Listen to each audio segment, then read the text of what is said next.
Hello hi guys, welcome to love art and family. मैं हूँ रेनू सिंह और आज हम सीखने वाले हैं रंगोली के प्यारे प्यारे बॉर्डर। तो हर वीडियो में मैं 3 बॉर्डर आपको बताती हूँ, तो इस बार भी मैं 3 खूबसूरत बॉर्डर आपको सिखाने वाली हूँ। तो बने रहिए मेरी वीडियो के साथ और इन्जॉय कीजिए रंगोली बॉर्डर। मैं आपसे मिलती हूँ वीडियो के एंड में।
First border completed.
तो अब हमारी ये लास्ट बॉर्डर कंप्लीट होने वाला है।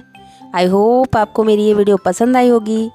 Third border completed. हाँ जी, बॉर्डर तो कंप्लीट हो चुका है। तो कुछ इस तरीके से दिखाई दे रहे हैं हमारे तीनों बॉर्डर। आई होप आपको मेरी ये वीडियो पसंद आई होगी, और अगर पसंद आई है तो लाइक करें, कमेंट करें, शेयर एंड सब्सक्राइब तो ज़रूर कर लें। Thanks for watching. Bye bye. Tata.